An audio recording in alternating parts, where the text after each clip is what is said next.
jangan apa itu ojo ke susu macam-macam. Pertama saya mengatakan itu mungkin basa-basi untuk tidak menimbulkan reaksi yang cukup kuat dari katakanlah dalam ini PDI Perjuangan dan sebagainya.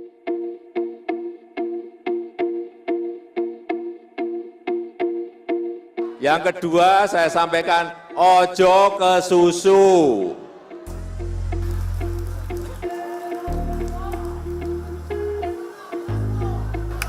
Projo ke Prabowo kemarin, apakah ini semakin menguatkan sebenarnya? Bagi saya sih udah jelas lah. Pak Jokowi selama ini menggunakan projo untuk memperlihatkan sikap politiknya. Dengan projo mendatangi Pak Prabowo dan menyatakan dukungan, ya itu artinya Pak Jokowi ada di situ.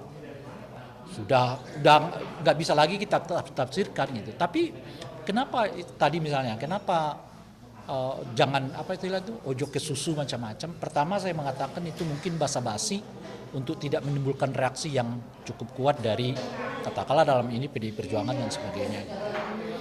Nah yang kedua, boleh jadi untuk menekan kemungkinan itu yang saya sebutkan tadi, blok politik baru. Nah blok politik baru itu tadi kan PDI macam-macam dan seterusnya itu. Jadi Pak Jokowi jaga juga terus, jangan sampai PDI merasa ditinggalkan macam-macam dan terus. Tapi jejaringnya jalan terus kan. Kan Anda lihat dulu satu hari ketika Pak Jokowi di Rakernas PDI Perjuangan tuh kan, kalau sudah dilantik langsung kerja. Kemudian calon presiden kita. Gitu. Tapi malamnya samawi ke Pak Prabowo. Apa yang bisa dibaca dari ini gitu? Jadi di satu tempat dia seolah-olah ikut dengan Ganjar, tapi jejaringnya malah jalan ke Prabowo kan satu-satu kan, yang dimulai oleh Samawi itu apa? Ulama pendukung Jokowi lah dan sebagainya. Dan terakhir itu adalah projo. Menurut saya udah selesai lah. Pak Jokowi berada di Pak Jokowi bersama dengan Pak Prabowo gitu. Nah itu yang saya sebut tadi. Pertanyaannya sekarang apa reaksi politik PDI terkait itu? Itu yang saya sebut lima skenario itu kan. Mulai dari menonaktifkan Kaisang, mempasifkan keanggotaan Pak Jokowi, lalu mengevaluasi keberadaan menteri mereka dan membentuk blok politik baru gitu. Nah itu menurut saya. Pak, tadi kan Bapak bilang ada 5 sikap PDIP Pak ya? Ya itu bukan sikap, itu dugaan saya. Dugaan sikap ya Pak ya? Bisa nonaktifkan dari PDIP Pak. Berarti ada kesempatan elektabilitas Bapak Ganjar Pranowo ini naik Pak nanti menjelang pemilu 2024. Karena kan memang tadi karena ada dinasti politik dan masyarakat ini sudah tidak percaya Situasi lagi. yang seperti sekarang ini malah menurut saya bisa-bisa mendongkrak elektabilitasnya Ganjar. Karena di kita ini kan pemilihnya itu pemurah ya.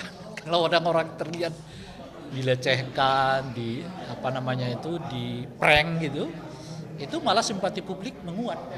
Itu soal pandai-pandainya Ganjar dan PDI menurut saya gitu. Makanya saya menyebutkan tadi mereka nggak akan melakukan secara terbuka sekarang karena bisa negatif kepada mereka, tapi perlahan-lahan akan dilakukan gitu, sambil terus mengkapitalisasi situasi yang mereka seolah-olah diprank oleh Pak Jokowi itu gitu lah.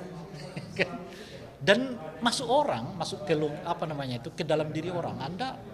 Coba Anda bayangkan Pak Jokowi itu adalah satu-satunya orang yang diperjuangkan habis-habiskan oleh PDI lebih dari 30 tahun.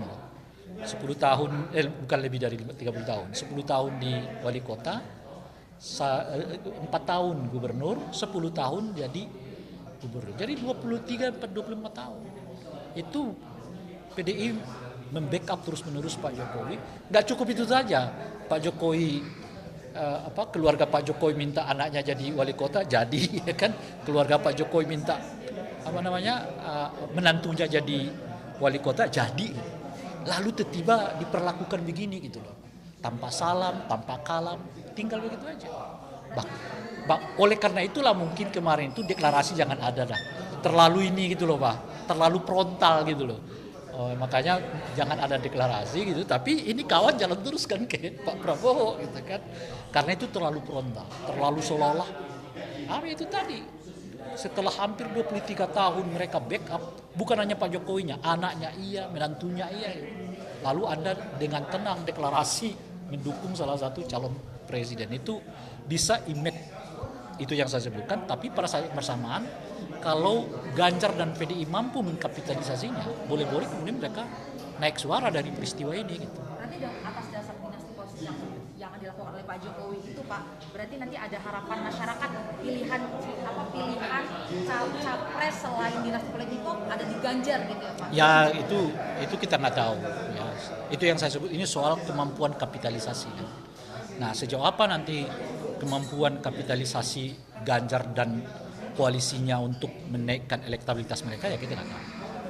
Tapi peluang itu ada sekarang, itu yang mau katakan. Berarti nanti ada kalau misalnya ada keputusan MK nanti. Sama dengan menurut saya dengan situasi begini belum tentu kehadiran Gibran dengan Pak Prabowo itu menaikkan elektabilitasnya. Belum tentu juga.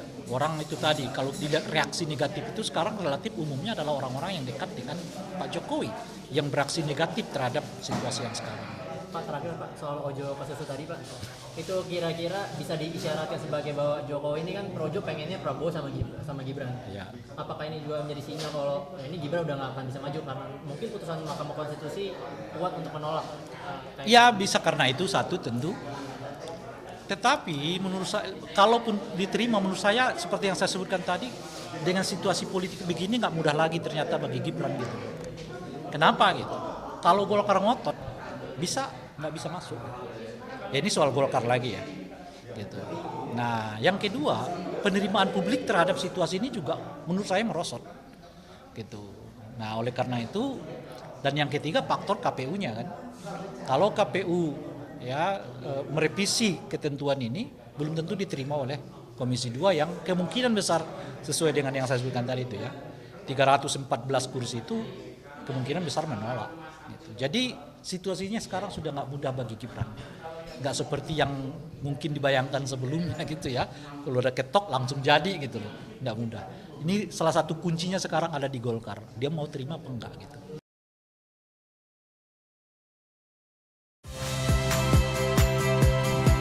Saya Cynthia Rompas. Saksikan program-program Kompas TV melalui siaran digital, pay TV, dan media streaming lainnya. Kompas TV, independen, terpercaya.